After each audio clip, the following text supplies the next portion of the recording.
This episode is brought to you by Bellator's Publishing, bringing stories to the world that last forever.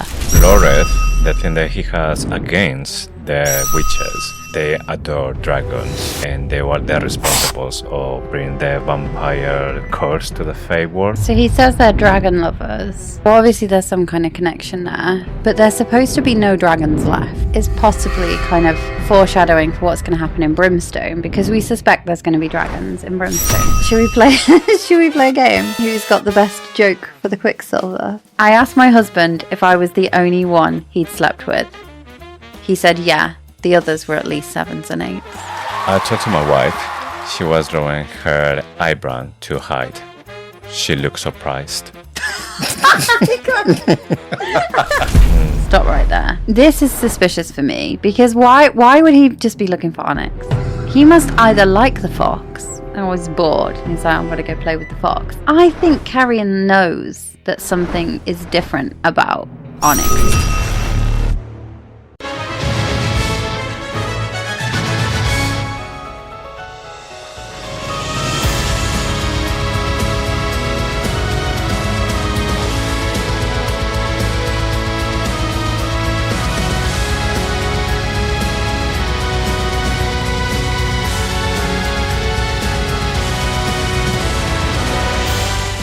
Hello and welcome to Faithfully Fantasy, The husband and wife podcast talking all things Quicksilver. I'm JC. And I'm Sean. And today we'll carry on with our deep dive of Quicksilver with chapters 37 to 39. And just heads up, we might use strong language and explore adult themes. This episode will contain spoilers from Quicksilver, the Kingfisher POV chapters on Callie Hart's website, and snippets of information we've had from Callie Hart herself. And before we start, quick reminder, if you want early access to our episodes, bonus content every month, and no annoying ads like this one, you can have all of this by becoming a supporter. You can try it for free now and cancel anytime. For the best deal, visit faithfullyfantasy.com or simply subscribe on Spotify or Apple Podcasts for instant access. Don't miss out and become part of our community. Also, if you're enjoying the show, please take a second to rate us wherever you're listening. Spotify, Apple Podcasts, YouTube, all of it. It helps more fantasy lovers find us, and it's one of the easiest ways to support the show.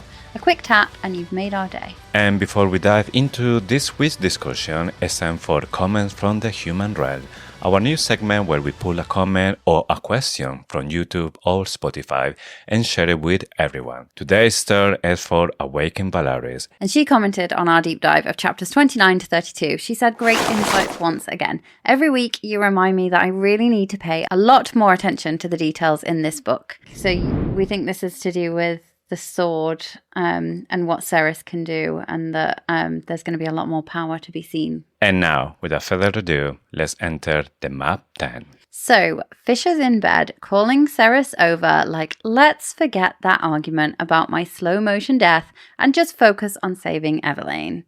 The emotional equivalent of sweeping the corpse under the rug. Ceres, being the romantic she is, agrees.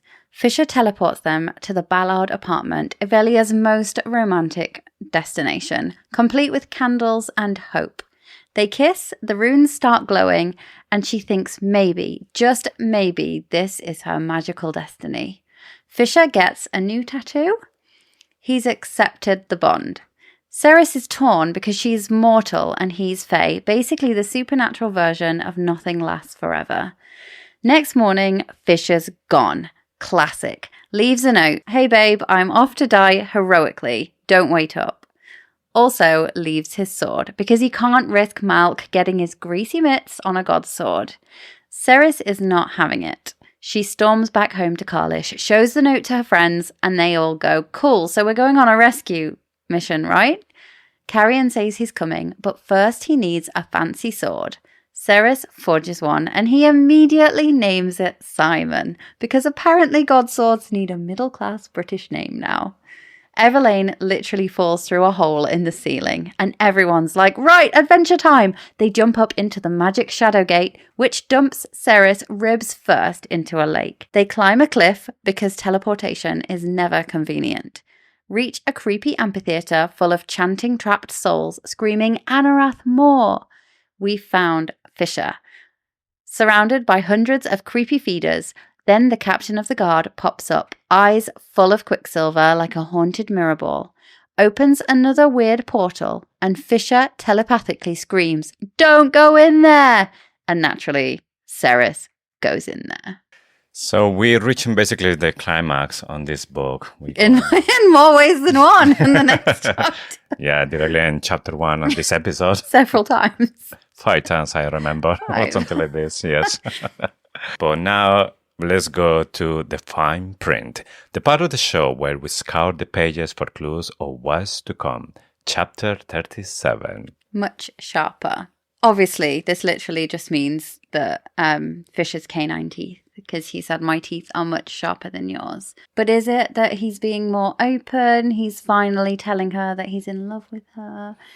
Yeah, I was thinking the same that in this episode or in this chapter is when he is completely sincere with her and he is just no filtered. He said, "I love you," and that's it. Yeah. I'm not expecting that you say the same to me or to something the same. Yeah, he's accepting the bond. Yeah. But he says, "Careful, Osha, my teeth are much sharper than yours." So we saw this chapter with Sarah that she's getting ready to go to bed in the living room, basically when she's been sleeping the previous days when she got this massive fight with Fisher. But then Fisher appears barefoot and shirtless, and with the tattoos swirling all around as well. And I started thinking that maybe this is happening when it's maybe like a reflex of his emotions or when there's something really intense on him, because it's always when maybe it's living like an intense moment with Cyrus, either because it's love or anger or something, or it's provoking this. So you think they just are still otherwise? Yeah, I think most of the time they just stay in the same position and then maybe they manifest Fisher emotion and then they start to move that's around. Interesting. I just assumed that they would be all the time constantly moving. Yeah, I thought that everybody's tattoos just moved around. Yeah, it might be like again like Maui from Moana. They had just one little tattoo that's moving all around. But no, I think that the Fae tattoos in this book just swirl around. It's quite cool. It's interesting. So Fisher wants to spend the night with her, and then he makes a shadow gate, and he takes her, and Cyrus is like, "Oh, what a lazy guy! He's not able to take me like just walking to the room that is just really close." He gives us a surprise. They go to Ballard when he has a big surprise, when he has like candles and really romantic environment here. And here's when he just go all in for her. I know. It's like really, really lovely. And this is where we get some of the like iconic lines that everybody quotes. "Make me forget that I've ever suffered. Make me forget that I will again." So yeah, it's really romantic as saying, but then it starts to mix up with something, at least for me, strange when Fisher started to cut her lips with his canines, and then she started to bleed, and they start just keep kissing with all the blood all around the mouth. I know, it's really gross as well. How she's like, the blood coated our tongues. I'm like, oh, it's horrible. Yeah, I'm not sure about this because I was thinking as well, is it maybe this a hint that maybe she has some vampire thing inside her, or it's just she like doesn't a yet, clue. but it is like foreshadowing, isn't it, that she would. It's she all about she had already blood. a test for blood, basically. Yeah, and gross. I agree with you because this scene is like very well written, and obviously all of Callie Hart's like racy moments are really, really well written, and it doesn't take away how good this scene is. It's just, it is gross. Yeah, I can't get past the blood coating the tongues.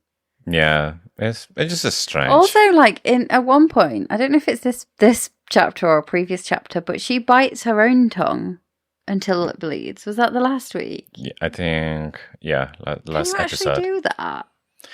No, on purpose. Happen a lot while you're eating, I think. Oh, yeah, but you wouldn't be able to do it like, would you? Would you be able to? I think I will hurt, but not to the point that I bleed, because I think in the tongue you have just like marks, but to make it bleed, you had to give it like a deep cut. Yeah. I basically don't have any canines at all. I mean, I have canines, obviously, but they're like really rounded. You have really sharp canines. Oh, yeah. They cut me a couple of times. Yeah. Yeah. You have fanines. I'm going to start calling them fanines. I don't. I have really round ones. So in this moment as well, Fisher says, "You light me up," which I think is another fire/light reference for Ceres. I think there's several clues and hints that she is going to become the light to his shadow, so possibly one of her Fae powers will be light. We got the sword, Solus, which is obviously linked to Sol. We got fire as a rune on one of her knuckles or one of her fingers or something. Yeah, it's definitely so many reference about Ceres and light. So I wouldn't be surprised if she gets something similar to Fisher has with the shadows, but with light. Yeah. So maybe she can just cover everything in light and still blending people. It's kind of similar to Ren's, isn't it? Ren's power is light. But he draws like balls of light and then they just explode. Yeah. Yeah. And then we get the iconic line. Nobody will ever fuck you the way that I'm about to fuck you, Ceres Fane. I'm about to introduce you to all 7 gods. When you meet them, don't forget to tell them I'm the one you worship on your knees. I did it again. I should make you read the Fisher lines. Yeah, but that's the line that I guess a lot of people enjoy. Yeah, I mean, I don't know. I was reading it on the Kindle this time, and I don't know how many thousands of people highlighted that line. Nobody ever highlights the Easter eggs or the like sneaky little cute clues. Everyone always highlights lines like this. Yeah. But it is, there's several reels, isn't there? Like Anthony Palmini saying this, and people have the headphones on and they're like listening to it for the first time, and they're like blushing and embarrassed. Yeah, then I saw a reel as well. There's a woman with the headphones listening to this kind of scene, and then the husband arrives in the car and they connect automatically to the car. the husband is like, Jesus, well, she's listening. You would know exactly what I was listening to. Yes, but still. Yeah, there's some as well where, like, I mean, it's terrible to joke about something like this, but where there's been a car crash and there's like a load of women hanging out the windows and the fire brigade arrive and it's this sound playing. But yeah, they have sex multiple times.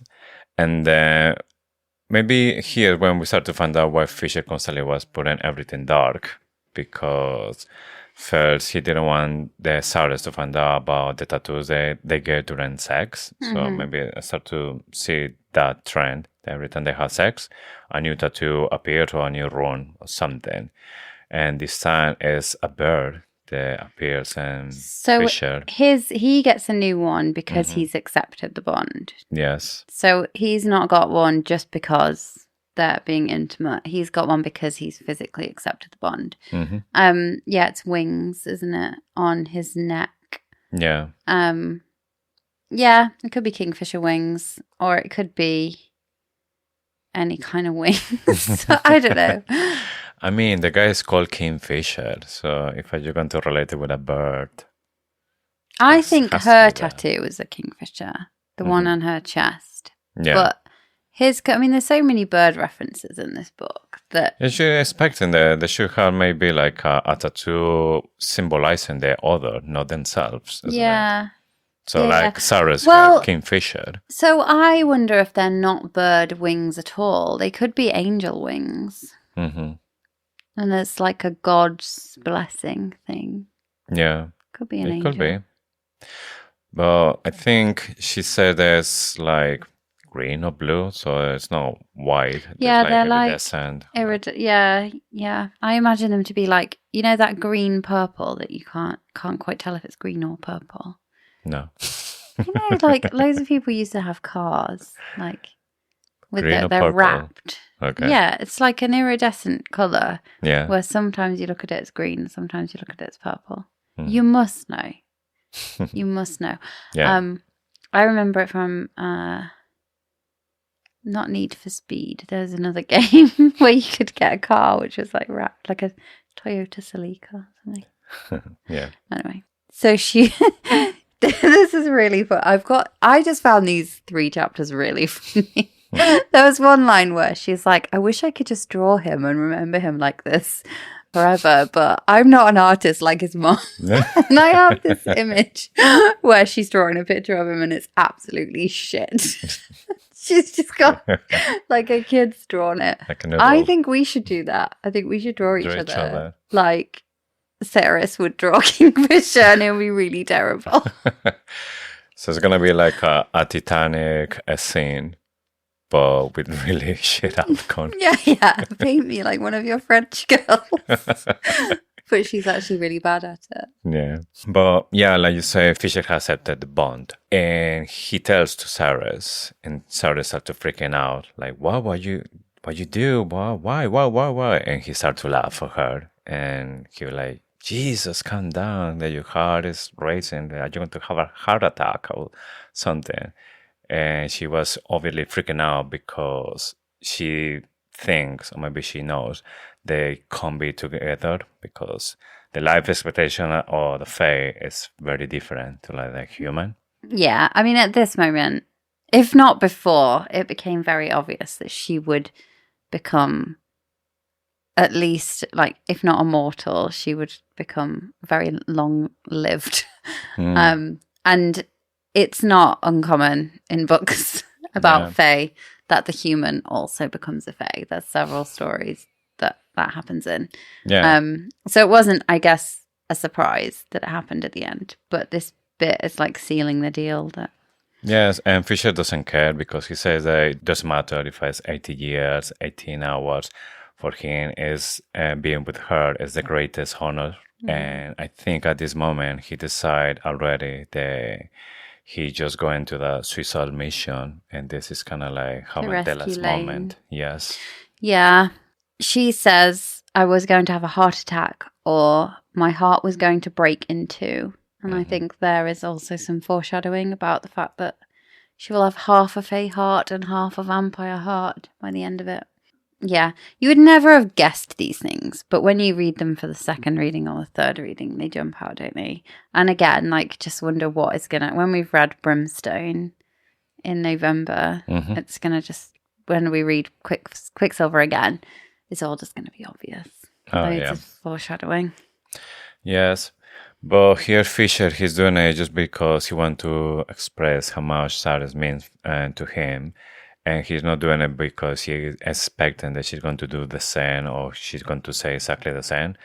As a matter of fact, he's like trying to change the topic. And Sarah's like, okay, let's going to talk about something else. And then when she asks to him, oh, last time that we came here, you said that you were looking for something, but in the end you didn't get it. What you were looking for before? And then he said that, oh yeah, he came here for a little hope.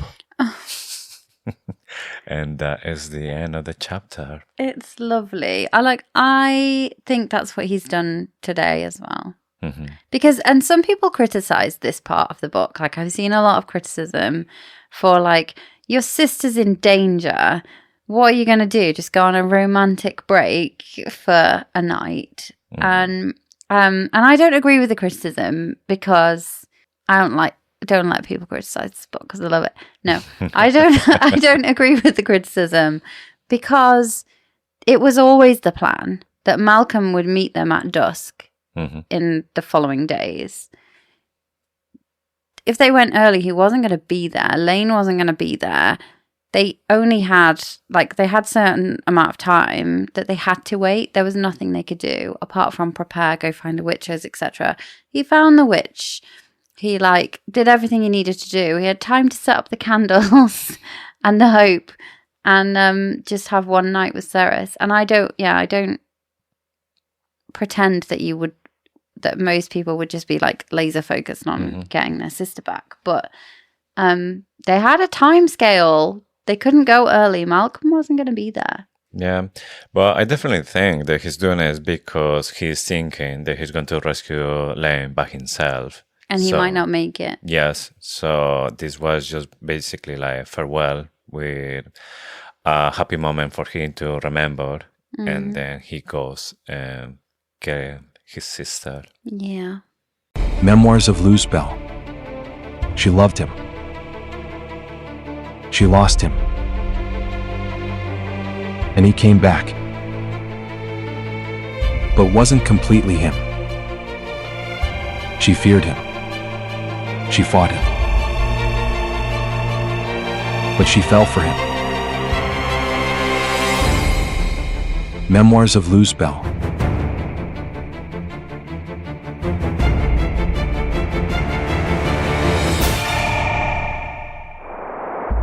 Now available on Amazon.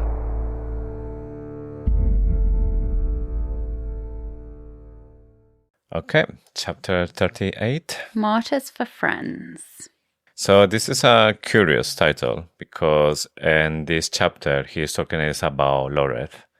That when Loreth found out that he's going to rescue Evelyn, maybe he will die there, that he doesn't need to take his life just because of Fisher. He said that he's going to be patient, that it doesn't bother if he has to wait, and he doesn't like to have martyrs for friends. But it's curious because right now he's being a martyr. He is the one saying that I don't like to have martyrs for friends. No, he's just the biggest hypocrite. I don't want martyrs for friends, but I don't mind being a martyr myself. And saying this, I'm going to sacrifice myself to help my friends and rescue my sister. Yeah. So in this chapter, Sarah's wake up in Ballard. And she is happy, remember what happened the night before. She can hear some birds in the window. So everything is like a Disney movie starting from this moment. But then she realized the Fisher is not there. And when she starts to looking for him, when she sees there's a shadow gate. And then she like, oh, no, he wouldn't. And then when she finds a note. And this note, there are some instructions for her. Things that she need to do or say to the friends, and also saying goodbye, basically. Mm-hmm. He signs it F. Yes. And I talked a little bit about this last week. Like, he signed it F. He didn't sign it Fisher. Mm-hmm. He didn't sign it Kingfisher. I think his real name starts with F. And that was like part of him giving that to her. Yeah. But I can't think what it might be. I do tend to think that we might find that it is not a name that we've heard in the book. We thought last week that it might be something that we've already heard of. I think it could be something related to like Arthurian legend. I think that there is a Fisher King in Arthurian legend who has to go through a big sacrifice, and it's very similar to that. So there's some names that it could be, but I can't find any that begin with F. So, but let's see. I do think we will find out.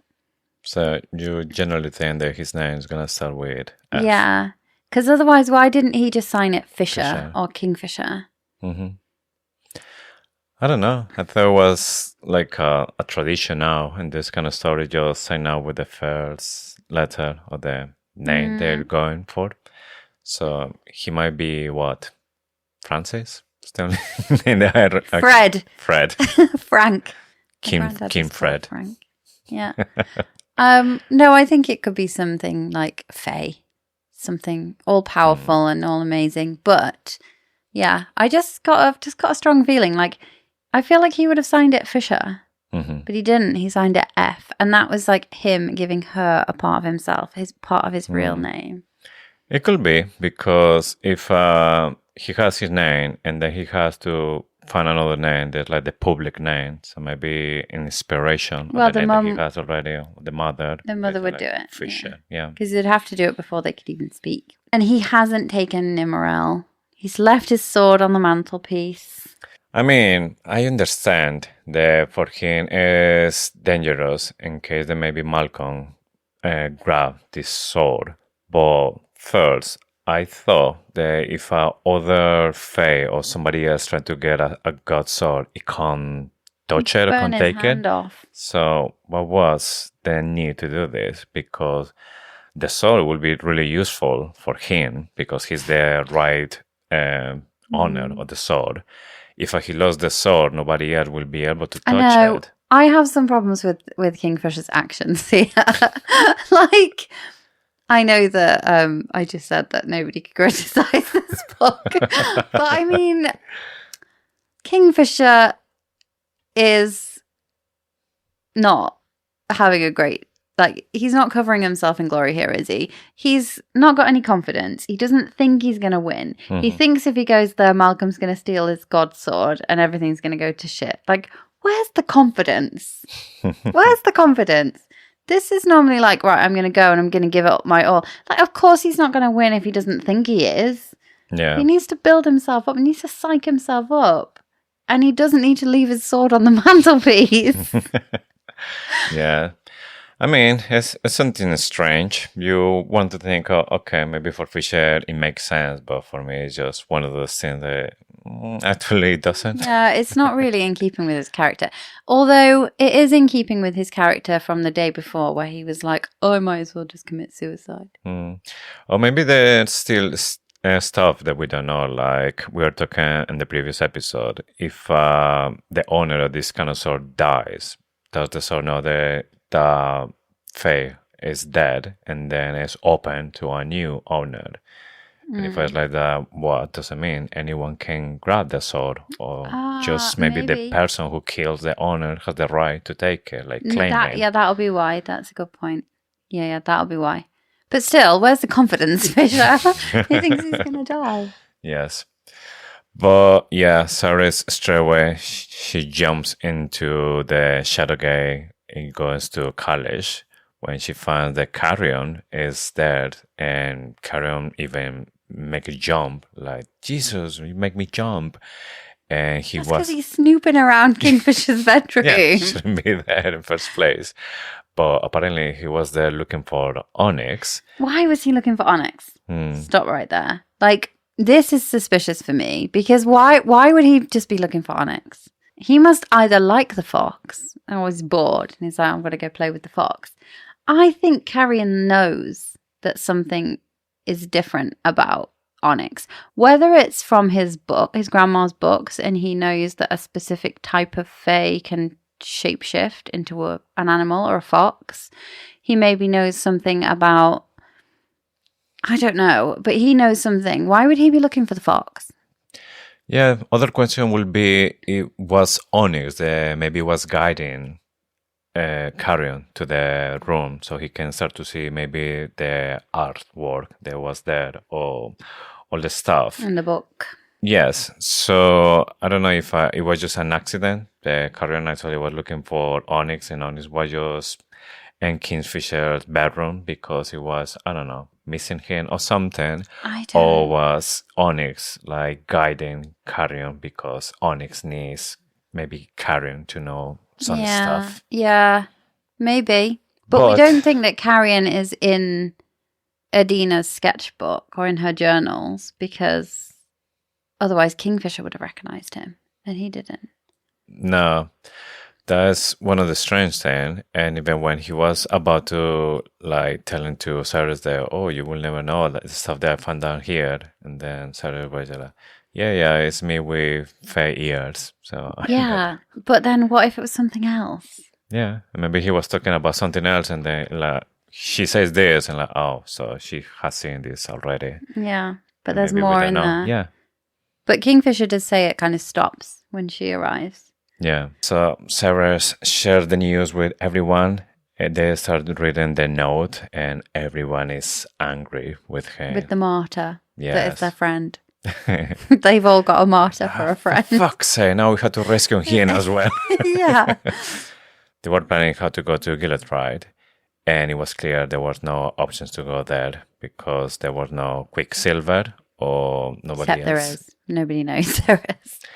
So that's another thing that I was thinking, because apparently if you just cross the Quicksilver and then you tell her where you want to go, in this case, if you just think that you want to go to Gillitride, then it should appear maybe in the closest Quicksilver pool in the place, even if there's no exactly there, if they don't know. Right, like diagonally.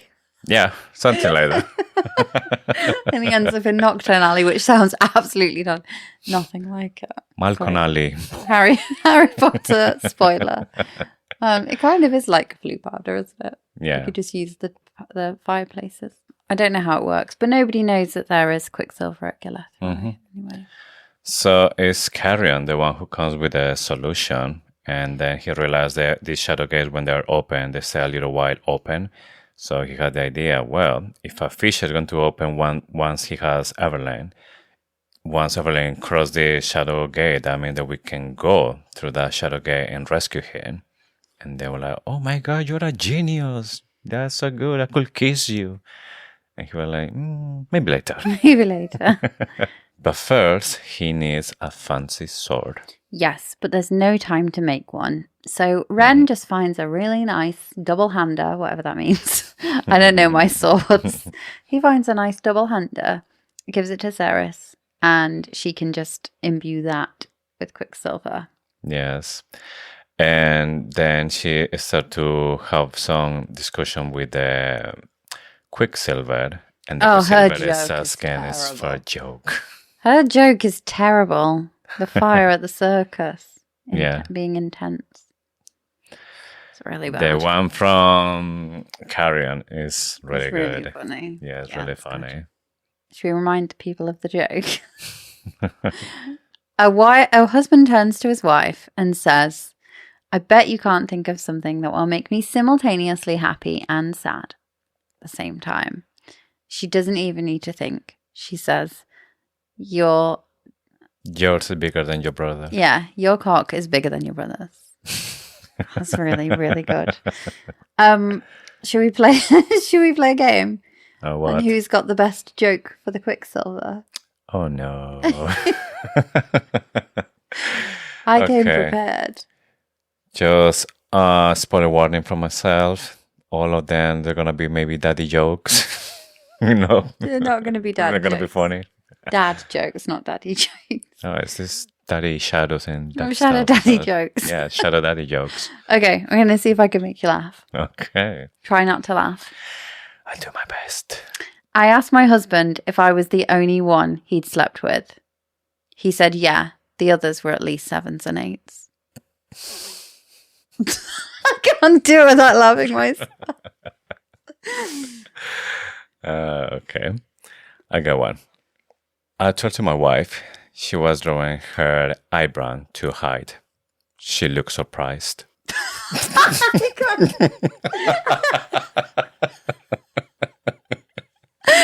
really good. Mine are all, yeah, okay. My boyfriend dumped me because I'm too childish. So I crashed my Hot Wheels into his driveway and I flipped him off with a popsicle. It's not that good, actually. Okay, I got another one. How you make a tissue dance? I don't know. How do you make a tissue dance? With a little boogie. You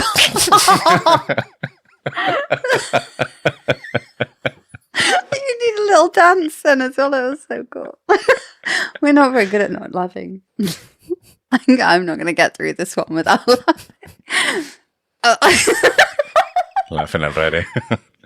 A man goes into a doctor's and says, I've got 5 penises. The doctor says, my God, how do your pants fit?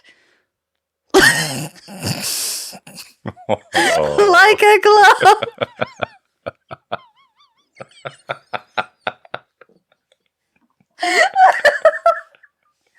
I mean, it's obvious. The old ones are the best. Okay, this probably is going to be my last one. Okay. What rich people say to the babies when they want to tickle them? I don't know. Gucci, Gucci, Gucci, Gucci. Oh my goodness, that's terrible. You laugh. Okay, this one's going to be really bad. 2 nuns are riding their bicycles down a cobblestone road. One looks around and says, I don't think I've ever come this way before. The other one says, must be the cobblestones.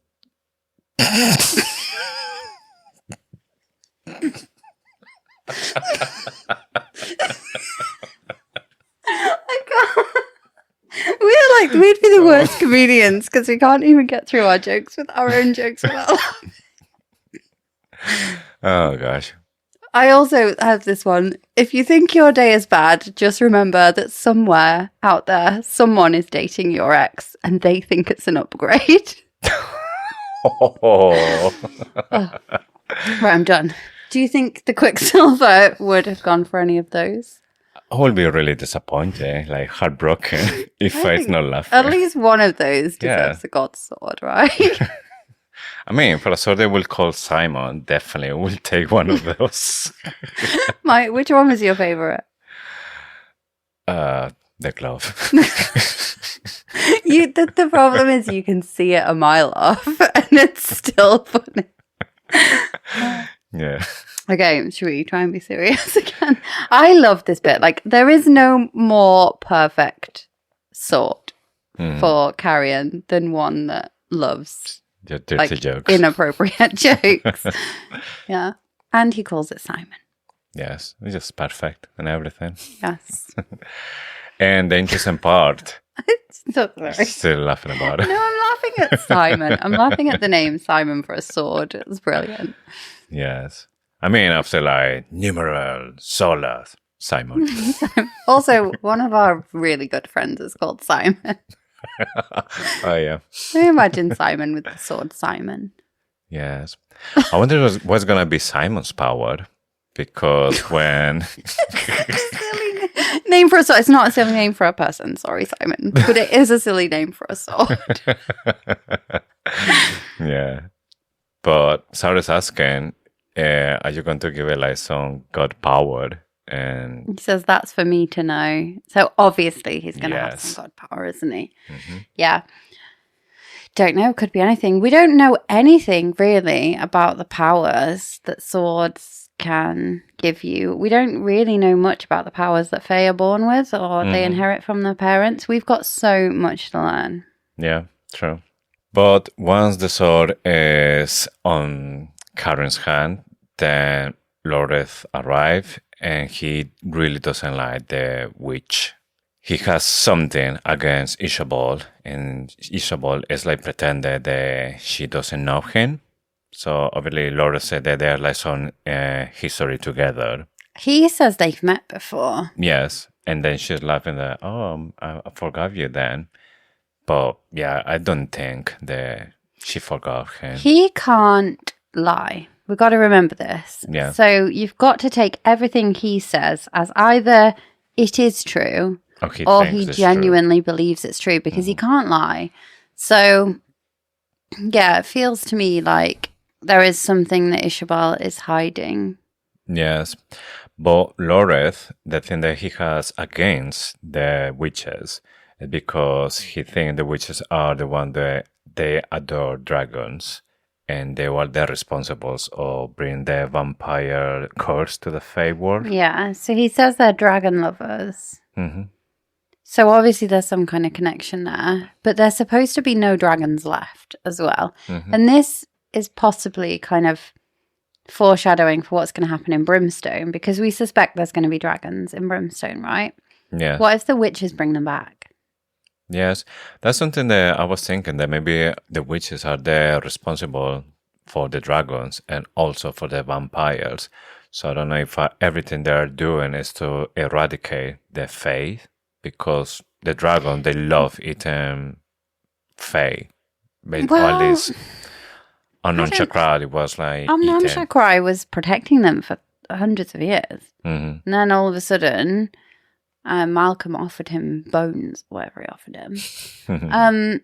So I wonder if there was a split between the witches because Isabel specifically says the Balkida clan were responsible for the cure. They found the cure and they were kind of charged by the Dianthus line for finding the cure. Like that was the way that they were basically forced into it. Well, they had to. And they did.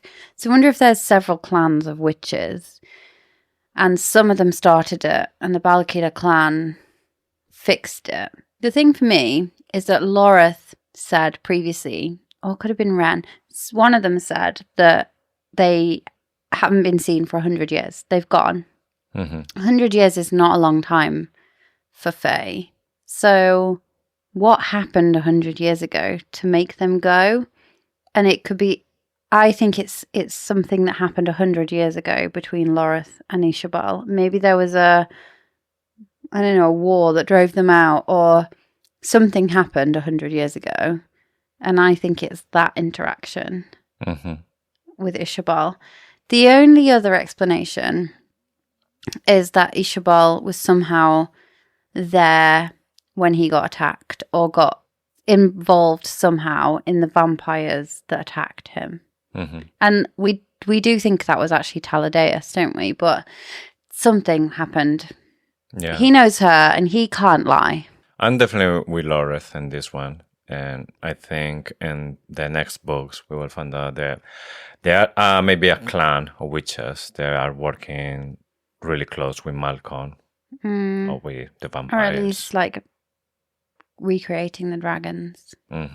But during all this discussion, a Shadowgate appears from the ceiling, and then Lane falls, and then they just have seconds to react. So they start to jump into the Shadowgate. The first one to go is Carrion, followed by Saris, and when Saris is about to go there, Lane just start to shouting at her, "Be careful with the water."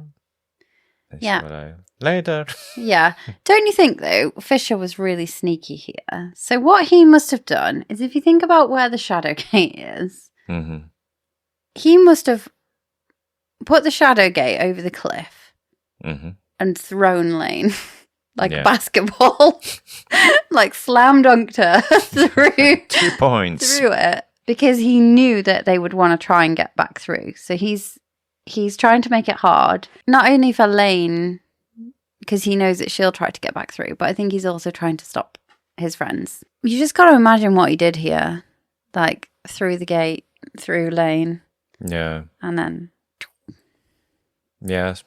I mean, just the fact that he managed to rescue Lane by himself, even when he wasn't able to cross, that is just incredible. And without the God Sword.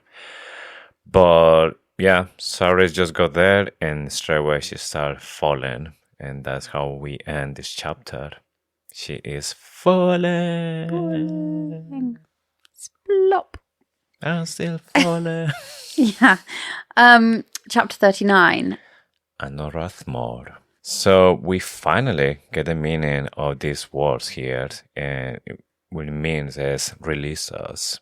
And also, this is the chapter when we're going into the first circle of hell. Yeah, I've got a question about that. Do I really think this is hell? Because it's also on the map.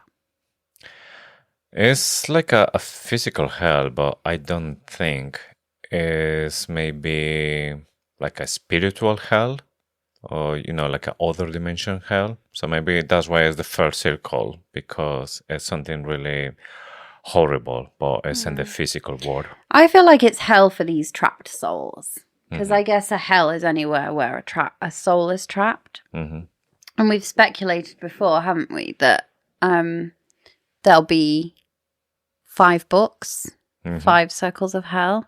Yes. Even though we know that only 3 books will be from Kingfisher and Ceres's point of view. Yes. So I really waiting that we're going to see all of them, or at least know what are those hells. Yeah. Yeah, but I wonder if, like, to be honest, Silvarin, like the 3rd, could be considered to be a circle of hell, couldn't it? Yeah. Maybe we've seen the other circles. So we start this chapter with Saris fallen in the dark, and then she falls into a lake, and it's a lake so cold that everything on her body starts to hurt. And I don't know if you have that feeling, but I'm being once that I jumped into a lake and it was freezing, and when I just got inside, the feeling that I got was like thousands of needles everywhere, just like going into my body, and it was like shocking. Yeah, I've jumped into a lake before, but I had to run around the lake first. And when I jumped in, I was like exhausted from running around this lake. So you did the jog around the lake, then you jumped in the lake. And it was in the Lake District in like October. It's freezing cold. Yeah, it feels exactly like that. But I didn't go rib first, and I didn't fall from the sky. I just jumped off a pier, feet first. So no, I jumped was even that from a waterfall, and then obviously when I went to the bottom, dangerous. I was a little daredevil by then. How old were you? I don't know, like 14, something like that. Goodness, I'm not ready for our children to take risks like that. Ugh. Did your mum know? It was from school, I think, or I wasn't with my parents when that happened. I can't remember what I was doing. Your mum would have freaked out. If I know your mum, she'd have freaked out. My baby. Yeah. But Poppy. Sarah's, she is like drowning here at this point, and it has to be because she doesn't know how to swim, isn't it? Yeah, she got and carrying like she well, they haven't been raised in a place where they can be surrounded by water. Yeah, they don't have any water. I think this is really good. This bit, I remember thinking this is like really good, consistent characters. Yes. Because that was like the first thing that came to my mind. Well, she can't be able to swim here because how? She will learn. Yeah. And sand, it won't be the same. Yeah. Yes, but yeah, Loreth came to the rescue and take her to the shore. And then they start to find out the carrion wasn't around, but thanks to Loreth's great vision as a fae, he found her. And then he is like dead. And then start to give him like some first aid. Sarah start to like properly freaking out because he's not reacting, and Loretta is just like really desperate. Cares about him now. Yeah, they're friends now, obviously. But she was like, "Come on, carry on, don't do that. If you do this, I will tell to everyone that you are a shitty lady." Or something he like wakes this. up. You won't fucking dare. He heard that. Yes. But obviously, after all this experience, they are in a lot of pain. And then here is when Lored starts to share this little leaf that he has, and it's the widow bane. These leaves are really good as for not feeling pain. The waters normally they have this, and then they get hurt and they can just carry on because they don't feel any pain. The problem is because they don't feel any pain, then they can just die for massive wounds.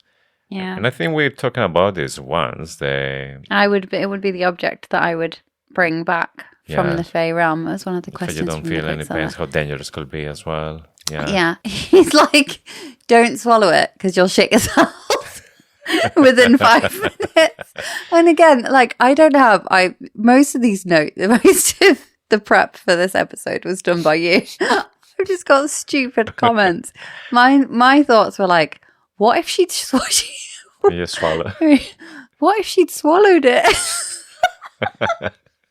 So it's talking from their own experience. And then, it would just be a totally different situation. Do you think that demon? Oh my god! That's where he found that. Yeah. Well, no, they can only sense movement. They can't. So I wonder if they can smell. Sorry, I need to calm down. Come back to Ocean. Oh, can you imagine though? Ugh. Yes. But I can imagine that first fight they found out that after 5 minutes you killed yourself. Oh shit. Literally. But that would be like all I could think about. I couldn't even concentrate. On like taking down Malcolm. I'd just be like, don't swallow it. Don't swallow it.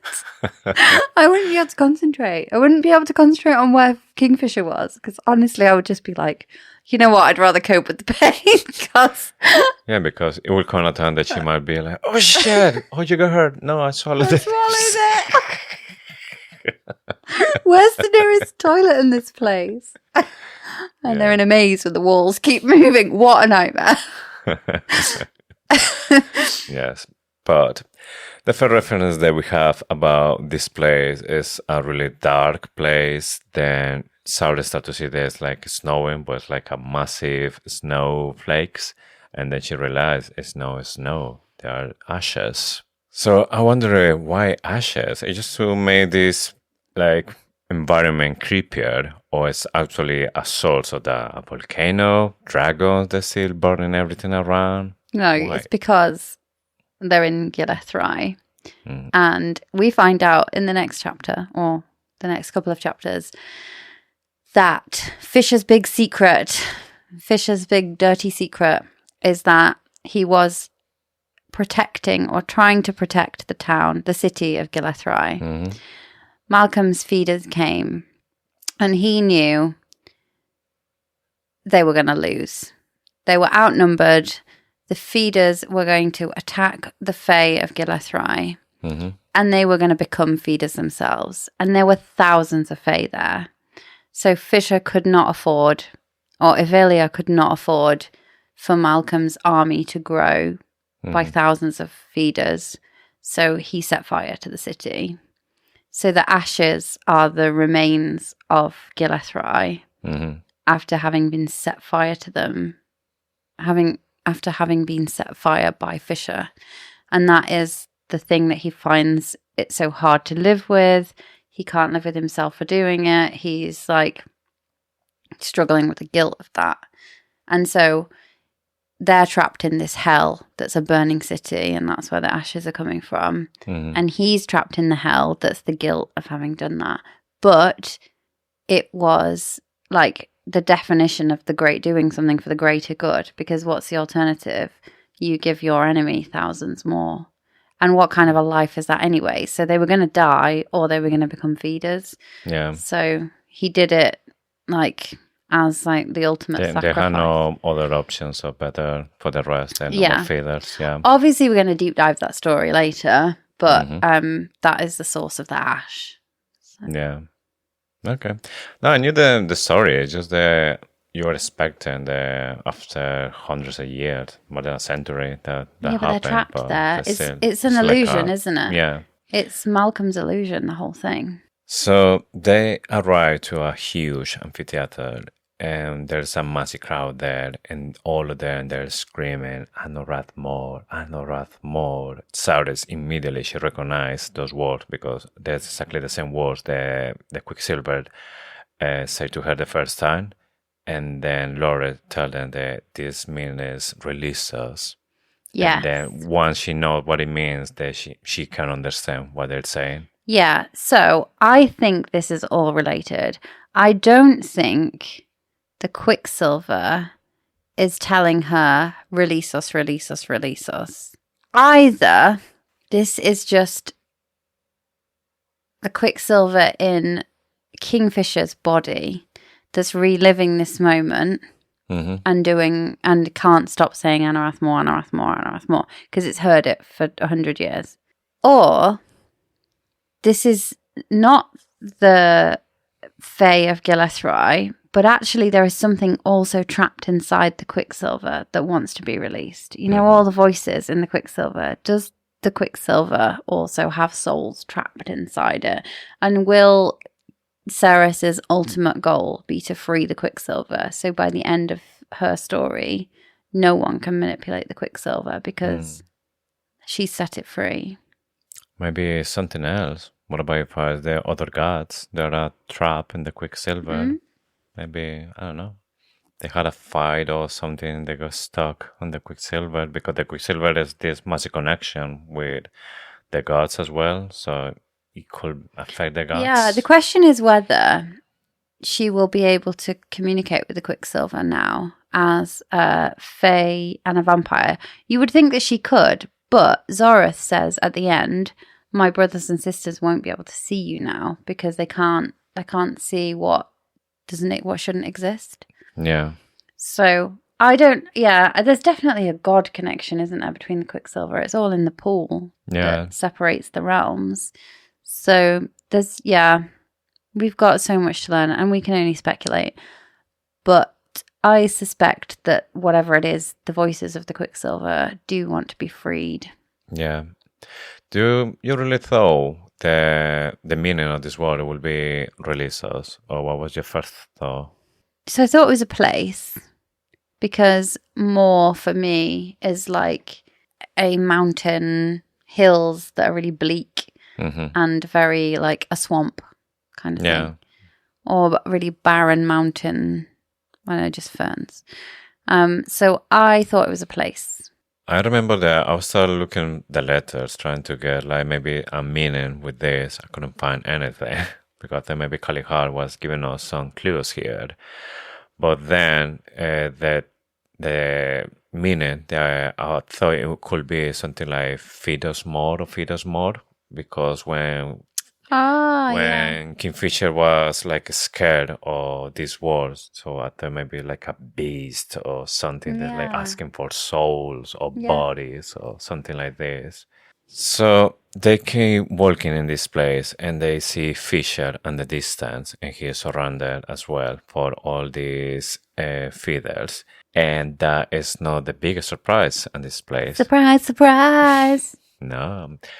Haron, Madra's god, he is dead as well. And he is dead, creepier as ever, with Quicksilver eyes. And the skin, I think, is as well like, I think it's like maybe dead, kind of the skin in that description that we get.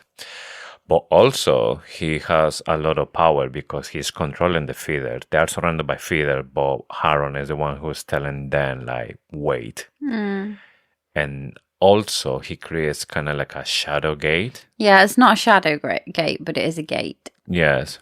Even Sarah said that it's something that it just doesn't feel good. Yeah. There's like a perversion of nature, is what she says. Yeah. So he says this is the first circle of hell. Like, let's just break down the things that he says. We already talked about whether it is the first circle of hell. But he also has, she says, what power could he have over the monsters? He just literally claps his hands or something, doesn't he? And they stop. Yeah. So have you got any theories about what power he has over the feeders? Is it just because he's there with Madra? Madra's one of the triumvirates, so he represents Madra. If he says stop, they stop because of that. It's a lot of things that we don't know about Haron, because it seems that Fisher recognized him, or I don't know if he recognized the uniform. So Fisher knows about Haron, and then Haron as well, he knows a lot about Madra's power, and when he was saying that she won't let me go, so he knew that he will go there in this place. Maybe it's because he's seen it before, which means that maybe he is really old as well. That he's been with Madra for hundreds of years as a minion, for example. The power that he has here is probably because he is one of Madra's favorite. We don't know yet what is this relationship between Belicon, Malcolm, and Madra. They have like an association here. We don't know what other powers they have together. But it seems the Madra can control maybe hell or part of the hell, or who is controlling the hell. So Haron has this like vortex power as well. He like creates a swirling vortex that takes her to support her. My theory is that Haron was always a fae. And he is now somehow linked to Madra. She won't let him die. I wonder if, I don't think it's quite right for it to be this like soul sharing magic, but I think it's something related to the soul sharing magic. As long as she lives, he lives, kind of like an opposite to the soul magic. He's like tethered to her in some way. Yeah. But I do think he's a fae, and I think that this vortex power is possibly the thing that he always had, like from his parents, that got passed down, and he's now trapped. Yeah. The only other thing it could be is that somehow the Quicksilver in him is doing it. But you'd think if that was the case, then the Quicksilver in Kingfisher would be able to control the feeders as well. Yeah. So yeah, I strongly suspect that Haron is fae and has always been fae. There wasn't any mention about if I have pointed ears or anything. Just Not that. here, but Yeah, it but was before maybe. Yeah, I guess not before, because he would have just had the glamour on it. But it makes me wonder wonder if, the Guardians, whether, because there were lots of fae on the other side, Madra somehow found a way to like force them to be her guardians, and that maybe some more of the guardians are Fae. Yeah, I wondered if she was like somehow in control of the Fae. We know the Madra's guard is supposed to be like the strongest of all the kingdom, so maybe one of the reasons is because they were Fae or something related with Fae. So Haron is telling her that she needs to cross that vortex. Laura says to Sarah, don't worry, we are with you. We're going with you because they're surrounded. There's nothing they can do. And then she's like sending a message to Fisher, and Fisher receives the message, and he is scared. Sarah, don't come. Yes, and she just goes too late. Second time that somebody tell her, don't go, or careful with something, and nope. Head first. And that is the end of chapter 39. Yeah, she's like, the last words are, and it was ripping me to pieces, or something like that, wasn't it? Yeah, I think she said something similar when the first time that she crossed the Shadow Gate. Yeah. That's why I thought that he was doing kind of like a Shadow Gate as well, something similar. That's the end of the chapter. Yes. And the end of the deep dive. So let's flip the pages of Adina's sketchbook. This is the part of the show where we channel our inner eye as Mummy Kingfisher would and put our oracle skills to the test in the hope that we get at least something right for Brimstone. What is your favourite theory this week? I will stick with Loreth is right and the witches are the ones who are going to bring the dragons back, or they are the ones who create the vampires. I don't know. I'm not going to say that all the witches are the same. It's going to be maybe you like a specific clan or specific group. They are doing all of this. Yeah, I agree with you. So mine's a toss-up between the fact that Carrion knows that Onyx is something more and that Haran is Fae and has always been Fae and is somehow linked to all of this. Yeah. So neither of them are fully formed theories, but they're like half theories that might lead somewhere. So I'm going to go with Haran is Fae. Okay. And that actually, he gets killed in this book, but he's not going to be dead. He's going to come back in every book. Yes. I mean, he's already dead, so can you kill a dead person? Dead person, yes. Chop off their head, maybe. Next week. So, sticking with the theme of precognition, let's look at the 3 chapters we're going to cover next week. So, next week we're going to be with Chapter 40, Introductions, Chapter 41, Killeth Rai, Chapter 42, That'll Cost You. And again, next week, just 3 and getting closer to the end. We're getting so close to the end. Well, the other good part about this is we're getting closer as well to Brimstone. Yeah, and we've got the Kingfisher POV chapters to do after this as well. And then we'll have a final lock-in, your predictions. Yes. Questions from the Quicksilver. So this is the part of the show where we listen hard to the ethereal whispers of the Quicksilver and dig deep into our souls for the answer. So last week, the question was, if you have to leave your house in a hurry, what one thing would you grab? I think I'm going to be boring in this one and probably I will take my laptop because without my laptop, I will lose everything. I'm a writer, a lot of my books are there. I have it safe and clouds and that kind of stuff as well, but it would be a hazard to go through all the stuff from the podcast. It will be affected if something happened to me. It's a really sensible thing. It's really sensible. It just shows the difference between you and I. Okay. Because I would either grab my coffee machine. Coffee machine. And okay. coffee. Oh, I could buy coffee. Or I would... drinking coffee waiting for the fireman to arrive. Yeah. I'll go next door. Although they could make me coffee. Yeah. Or probably something sentimental, to be honest. I thought you were going to say something. We'll take the pictures of our wedding or the pictures of the boys or something like this. Not the pictures because I have them on my phone. Would I have my phone? Phone. It'd have to be my phone then because all my photos are on it.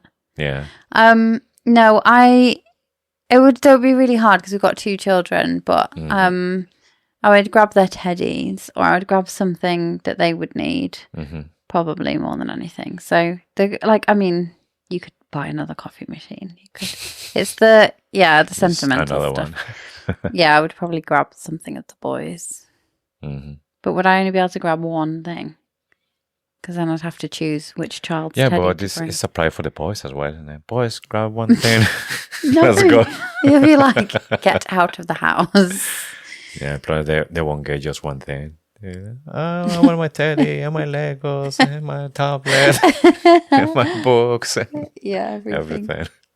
Everything. I might grab my Fourth Wing Infantry Edition proof. That might be the one thing that I grab. Yeah. Yeah.